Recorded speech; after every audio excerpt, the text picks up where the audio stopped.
Hey everybody, and welcome back to another episode of Nerd and Denial Reviews Miyazaki Month! I know, I don't care.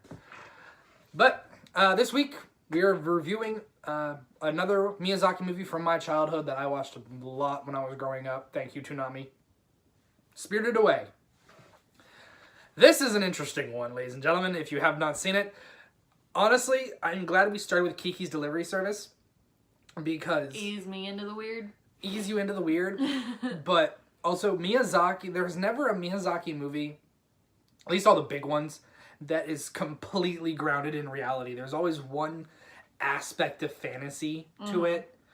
The only difference is the degree of fantasy. And now we went from like a degree of like 2 to like 11. We crank this shit up. Yeah. But I still adore this movie. It's still... but I love this movie because the music is fantastic. The designs are phenomenal. So good. The story is such a... like, I love this tale of this quiet, cowardly kid who is put into the situation and grows so much. And just the interactions with all the characters is fantastic. But I could go on and on about this. This is my second favorite Miyazaki movie. But how did you like Spirited Away? I liked it. Did you like it a lot? Yes. Did you love it? Almost there? Almost there.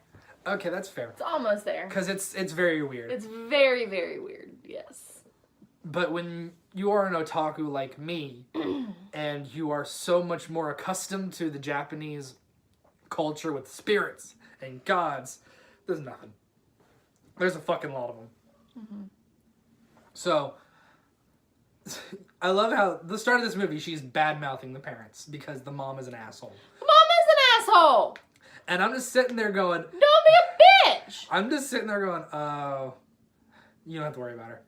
I love the part where the dad was sniffing for the food. And you were... oh, he's acting like a goddamn... bloodhound. Bloodhound. And I literally just went, and I just in the background went... or a pig. Because I'm a sneaky bitch. And then they turned into pigs. And I'm so goddamn glad that they did. I'm a sneaky... You fucking assholes. I was honestly really proud of myself for if that. Your kid is like, I'm scared, I don't want to go, something's weird about this, maybe you should fucking listen to them. She's there 10. Are points. She's 10.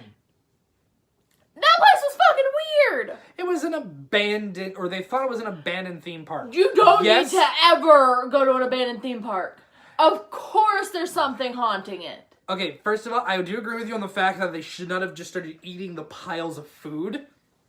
That I get, because that's... also, why was he driving so fast in the middle of a goddamn forest?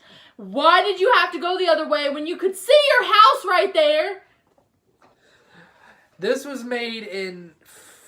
I think it was... The parents made a lot of questionable decisions in this movie. I'm glad they were not in it very long. This movie was made in 2001.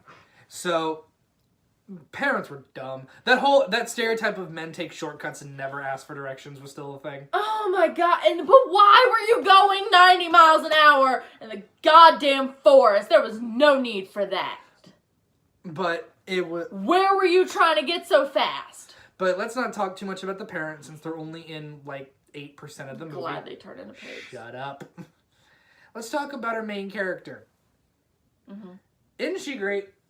Though I still love when she had to get to the boiler room and the stairs and we were both like, bitch, we get it. Come on! We know it's tall and it's high. There's no railing. Like, I'm scared of heights. There's no railing. It's OSHA violation galore. Come on. And I love really? But you gotta admit, it was funny when she started falling, running down the stairs, and I literally went, oh, now she's going, and then, well, bam! Because the stair broke or whatever, and then she slammed smack into the wall, and I was like, that's what you get, you dumb bitch. She's 10! Okay, I get it. My ass would be crawling down the stairs too, but at a little bit quicker of a pace, my dear. She's 10. She was clinging on to every stair for dear life. Come on. You wouldn't have been. Anyway. But I love... Now because she gets put into the spirit world, let's talk about the design. So good. Holy shit, the imagination. Nothing, like, the only time, I would say no two spirits look the same, but there were a lot of, but they were supposed to be the same. They were supposed to be the same. Yeah, so it really worked. I love the whole idea that at night the spirits come out and take over, and this amusement park is lively again. The river that was empty is like an ocean, and it just literally is a transportation into a different world. And it was done so well.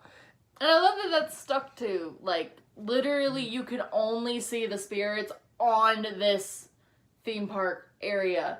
Because, like, when she's waiting at the boat, or when she sees the boat, she can't see them until they step off the boat. Until they depart. Yeah. So, and I love, Miyazaki's great at world building, where he gives you just enough to grasp what's going on, where you still have questions, but you're okay if those questions don't get answered. That was a lot I did not mention in Kiki's Delivery Service.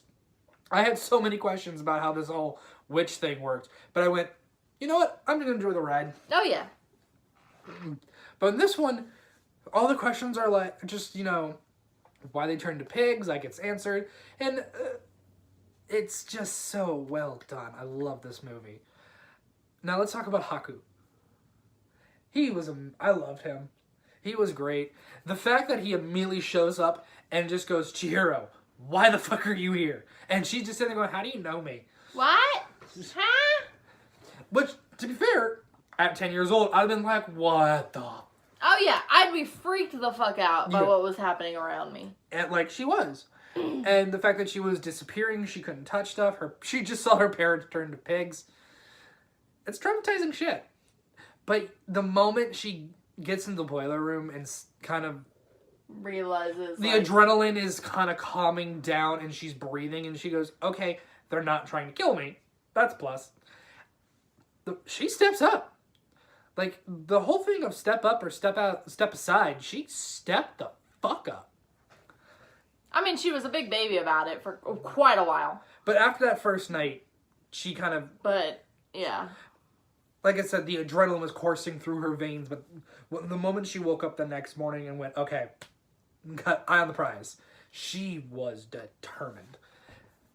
Because then she met the witch, who, that will haunt my nightmare still. Giant fucking head, all powerful. Well, and she got assigned to Lynn.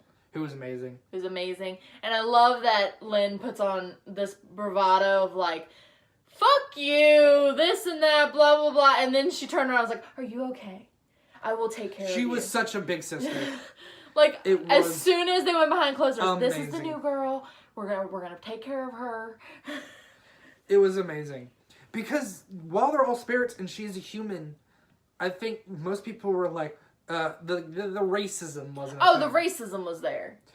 Just like humans. Because even like in front of everyone, Lynn was like, really? You're gonna give her to me? And then in behind closed doors, you're a fucking kid. I'm gonna take care of you. Yeah. So I don't give a shit what you are. And then they start working, and No Face shows up. What do you think of No Face? Well, I had seen it before. The whole scene or the look? No, just the look. I've seen many, like gifs cosplays and pictures of that fucking nightmare. I'm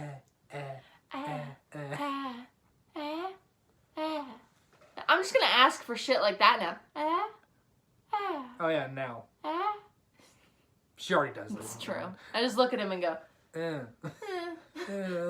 what do you want? Can you ask me words? Yay. Fucking asshole. But, and I like... So, also... I like how a lot of the characters you're on your toes about. Like, with No Face, you're like, good? Bad? I don't know. Because and then... there are just bad spirits. The fucking stink one? That... dude, I can't say his name. Haku? Yes. Him. Good? Bad? I don't know. Because Lynn was like, don't trust him. And she was like, I'm gonna trust him. Well, again, that's because people... I explained this to her. People have been working with him as her little lackey. The witch's lackey, because the witch was controlling her. Or him. Which we come to find out. But you spend the whole movie going, The fact that he immediately tried to help Chihiro get out of there. Well, he could have been doing it for ulterior motives. He had nothing to gain. The witch was like, he's a thief. He had nothing to gain from trying to get her out of there. If anything, he had nothing to gain with trying to help her get her parents back. She can't. But anyway. Regardless. He's still great. The fact that he can turn into a motherfucking dragon is fucking dragon. It's badass. And No Face just wanted a fucking friend. No Face just wanted a friend. No. I still love the giant, like, muck monster. Oh my god. That they had to clean. That scene's amazing. That turned out to be a river spirit. I love how No Face is the reason they did it. So that's why he felt like there was a connection. And then he, as a very wise and powerful spirit, knew that Haku was going to need healing and gave her the medicine. Which she tried to eat. She didn't know what it was. And then went, bleh! She didn't know what it was. But then I'm glad she had the forethought to be like, you know what? It's gross. I'm still going to hold on to it because who knows? Also, the little things in the boiler room. Oh, the little specks of ash that were carrying the coal. Oh my god! When they did when one of them got smushed, and then she had to carry the coal, and then the other one was like, and then they all started doing it. Fucking adorable. That's when that movie got me. I was like, yeah, this is fucking cute as hell. We're gonna do this now. And then we met the giant baby. What the fuck? I love it was just the stereotypical spoiled baby. Play with me or I'm gonna cry. I'm gonna murder you. Play with me. And then, I'm sorry, if our kid ever fucking acts like that, that kid's gonna die. But and then the twin sister shows up and turns him into a mouse. I loved him so much as a mouse, and I also love they turned like the witch's bird thing into a like teeny tiny insect bird, and then they're leaving, and they're like, she's like, you want to go back? No, I don't. What do you do with this? Hacha.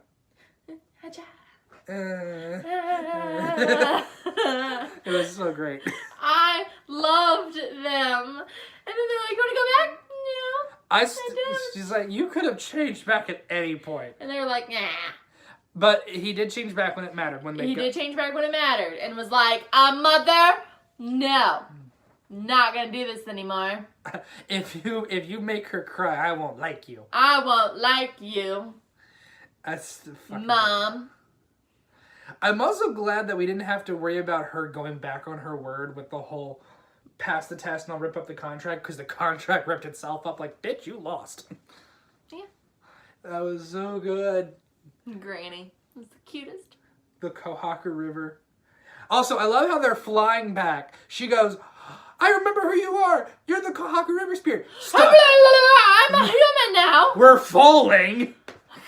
I'm going to risk our lives just so I can go. Wait a second. Because he can't talk in dragon form. I'll give him that. Like, just wait a hot second. No. This is not her fault.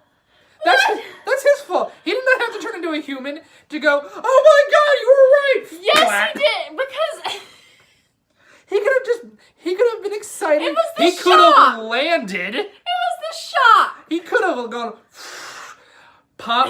Oh my god, that's great. Let's go back.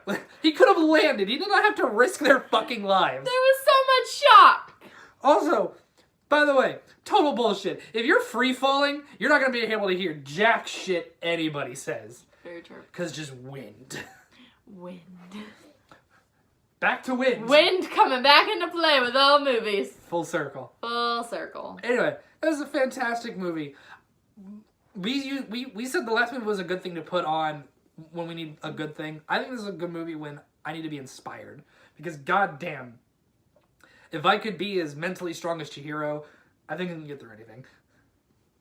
Yeah. I mean, she does cry a lot. But even when you cry... But she's strong. She's me! Especially when she had to clean up the muck monster.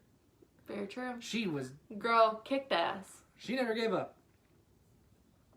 I love her, like, here's the train ticket. There's one way, though. She's like, alright, I'll just walk back. Fucking hardcore. Yeah. Yeah. You've had those this entire time? Yeah. I've been saving them for 40 years. I have been trying to save up for them. Tough shit. Yep. He was fucking great. But this is a fantastic movie.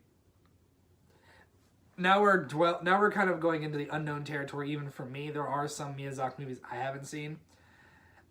Next, we are going to be watching My Neighbor Totoro, which is another big one. I haven't seen it. I've seen pictures. I've seen lots and lots of pictures and lots of memes. Yeah. So, That'll be fun. My Neighbor Totoro is coming up next, and can't wait to see it. Follow us on all the things. Let us know what you guys think of all the movies that we've watched thus far down below if you haven't already. Mm-hmm. Follow us on Twitch, on Twitter, on Discord, on Instagram. We didn't mention Instagram last week. I just realized. Well, you know. All the things. All the things. And we'll see you guys next time. Bye, everybody. Bye.